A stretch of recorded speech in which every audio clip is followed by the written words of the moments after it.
Hey YouTube, it's Point Shooter here.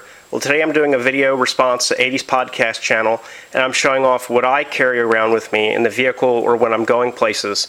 My get home bag. This is it. It's a field line panel loader pack, and I have with it a rain cover. And this can be stuffed inside the pack. I have it out just to show you guys. This is just a cheap $5 sil nylon cover that I got at Walmart. It's a little bit too big for this pack, but I didn't want to buy a dedicated cover for it. This will fit up to 40-liter packs. This is like maybe a 20-liter pack, but it works fine. You can drape it over top and it keeps your stuff dry. So right off the bat, get in the first pouch here. Got my New Zealand patch. This is in memory of duct tape, wire, and glue. A close friend and survival mentor to me. It goes with me everywhere when I hike, and it stays in my bailout bag. A little bit about philosophy on this bag. This bag is designed to support me for a couple days, and it has materials that could extend that. But pretty much there's a little bit of food, a little bit of water, change of socks, and some basic survival items. It's pretty much, when I'm hiking, really I should have two separate sets of it, but I take some of the items out of this bag when I go hiking because it's all compartmentalized, that this stuff stays with me at all times. Whether it's in this kit or in my hiking pack, these are the items that I keep with me pretty much anywhere I go. So we got my patch. Because it is summer, I've got a nice insect repellent stick. I find that these work really well. This is the Repel brand. Cutter brand works well, but it's just a stick that you apply like deodorant. I've got a whistle. There's other whistles in the pack, but this is just one I keep in the front. These are my quick access items. I've got my Leatherman Juice CS4. This goes with me everywhere. And I've got a half-ounce bottle of betadine. That is povidone iodine. You can use 10 drops per US quart or liter, and it will disinfect your water. You can use it to disinfect wounds.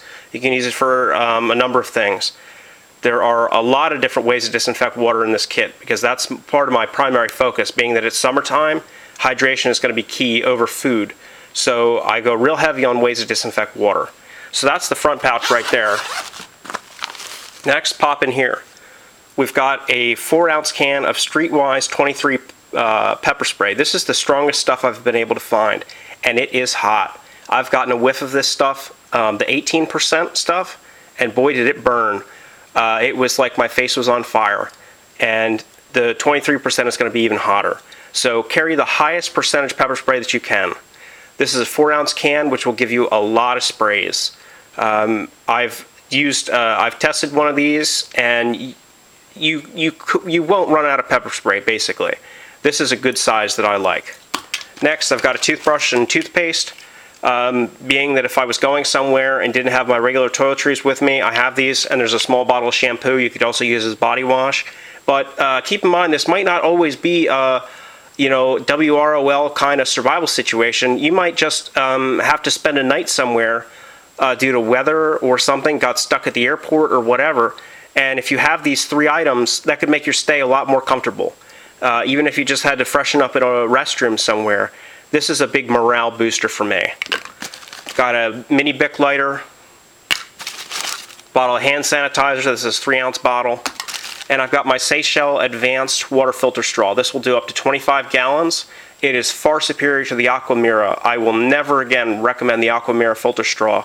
I had the carbon element completely shatter on mine, just in storage, not even in use. The Seychelles is a sealed unit that is a lot more rugged and a lot tougher than the Aquamira units. I've not seen the new ones in person, but I still believe that the way they're designed, they're susceptible to damage, but the Seychelles is a really rugged unit. Next, I've got some wet wipes for hygiene, and then got a cheapy lens at a compass. This is a good one. It is very accurate, and I've also added luminous dots to it for the sighting holes right here and here. So I've tricked this one out, and I believe that's everything in the front pouch. So now we dive into the main pouch. Because it is summer, I always have a shemagh with me. I tend to sweat a lot, and this is good for keeping you cool. Definitely something to have. You can use it as a washcloth. You can use it for all different kinds of things. A lot of the items in here are multi-purpose. Next, we've got some food. Got a backpacker's pantry, a breakfast, bacon and cheddar mashed potatoes, and then a spaghetti and meat sauce. And there's an MRE entree in here we'll get in a sec, but that's the main basics of the food. It's just 2 dehydrated meals. It's not going to keep you going for a long time, but the kit is not designed for a long haul. It's designed to get you and get out of a situation to be fast and light. Change of socks, definitely important, especially in the summer. You need to keep your feet dry. One way to do that is to put these around your neck and dry the other pair as you have a pair on your feet. So you would alternate socks. Next, we've got some paracord. We've got about 75 feet of paracord here, and I've got my spikes for setting up my poncho as a lean-to or a tent. So I include that. Got a standard 1-quart USGI canteen here, full.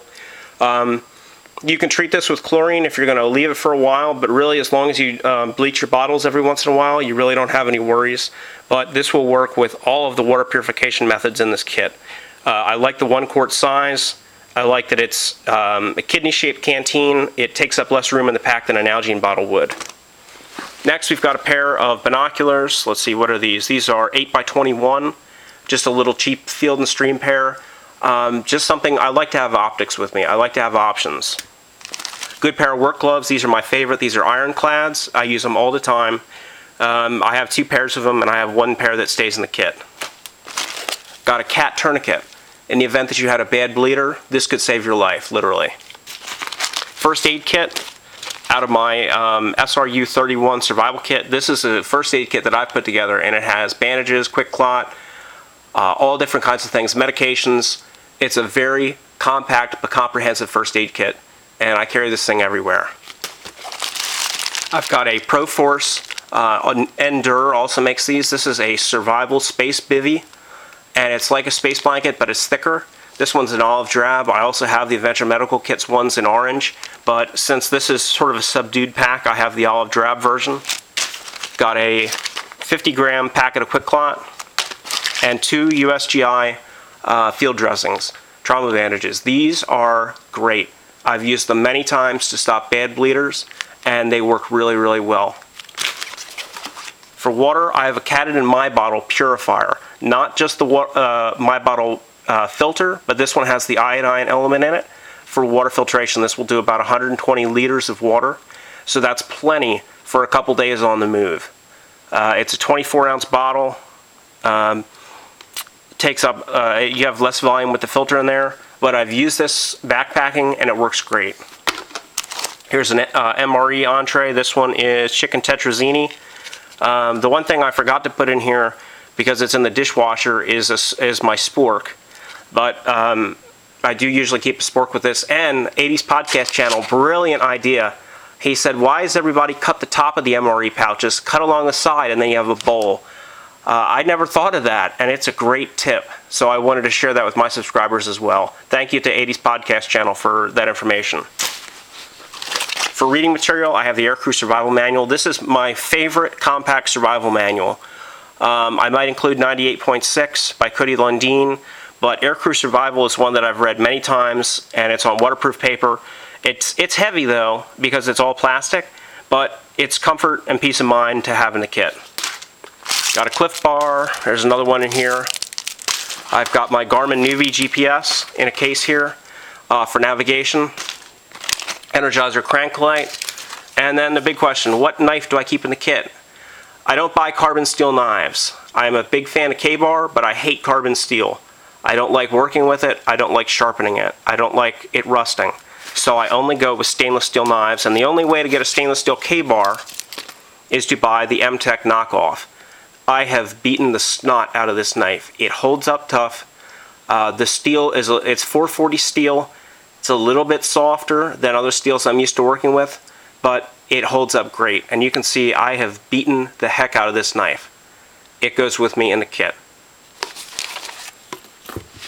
Next is the main survival kit, but we'll get to that in a second. Just a cheapy headlamp. This is like a 30-40 lumen headlamp, and it was like $4. Runs on 3 AAAs. No reloads for it, just the headlamp. It will run for 5 or 6 hours. It has high, medium, and strobe light. Next is a backup survival tin. This is a redundant one to the one that's going to be in my pocket, but if I lost that kit, this is a backup. This does not have all the same contents as my regular kit, but it has a button compass, candle, survival saw, matches, let's see, a whistle, a small Swiss Army knife, a photon light, sewing kit, just some basics to help. Next would be a vinyl poncho. These are like $7 off eBay. They're very cheap and very easy to get. For signaling, you'd want a brighter color, but I have this olive drab one, and what I've done is I've run paracord through the seams so that I can use it as a tent.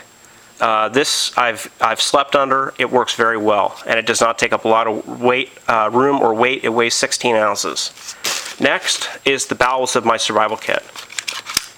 I've got a roll of Camper's toilet paper, bottle of tincture of iodine 2% for disinfecting wounds, and water. This is a 1 ounce bottle. And then the container itself is a British mess tin. I've been getting on a kick lately for British gear, and you can see I have boiled in this. It's aluminum, it's very lightweight, and it's high capacity. I don't know how many ounces it is, but it holds a lot of water, and it folds up nice and compact. It is a little bit flexible, that it will get dents in it, but it's not going to be structurally compromised, and I have 2 of these and I love them. Next would be my actual survival kit, and this is the standard kit that I hike with. Right off the bat, we've got a US issued 16-inch wire saw, package of Enerjets, 2 Skyblazer flares, some elastic drinking tube. This is surgical tubing. You can use it to make slingshots. You can use it to drink water. You can use it for all different kinds of things. Small tube of sunscreen, some fluoro wire to make snares or gear repairs, and this is a fold-up water container, a 1-quart water container out of the SRU 31 survival kit, which you can see in my SV2B survival vest review. It folds up to almost nothing, and it's a lot more reliable than using a condom. There's 4 Katadyn MicroPure tablets, and just off the bat, we've got that for water, we've got that. We've got the water, the tincture of iodine, there's the betadine. I think that's it for water filtration and purification in here. But I've got about 4 different ways to disinfect water, as well as boiling in the metal container. So water is covered very well in this kit.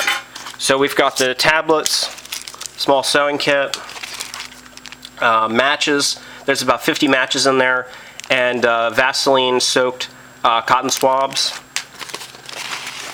One of my favorite pieces of gear. This is a 3x5 genuine military issue signal mirror. It is heavy, but it's worth it. It's a glass sightable signal mirror. Well worth its weight. This is going to be your best chance of signaling for rescue. A small thing of fishing line. I believe this is 15-pound test. 2 half-size tea light candles. These will each burn for about 2 to 3 hours. Some 100-mile-per-hour tape. Magnesium fire starter block with my Browning keychain. This is a shout out to Ion Janoob. We are both Browning lovers, so I figure in the end of the world I'll have my Browning with me, with 2 strikers on it. Some charms. You could also do lifesavers. I know that 80s Podcast Channel likes lifesavers, and he packs those in his kit. These are original charms from the early 2000s out of a survival kit. I pack a lot of mil-spec items because it's a morale booster to me, because I'm using part of my collection, because I collect aircrew survival items. So will they be the most tasty? Probably not, but they haven't gone bad. So I include those. And last but not least, a small roll of orange flaggers tape. So that's the kit. It's a nice lightweight pack. It weighs just a few ounces, but it has a lot of cargo capacity, and as you can see, there's a lot of kit in there. This is going to keep me alive and happy for a couple days on the food alone, and then I can go further than that just with water once the food runs out. But like I said, if I got stuck in a strange town or something happened and I couldn't get home that night, it's got everything I need to spend a night in the car or spend a night at the train station or whatever.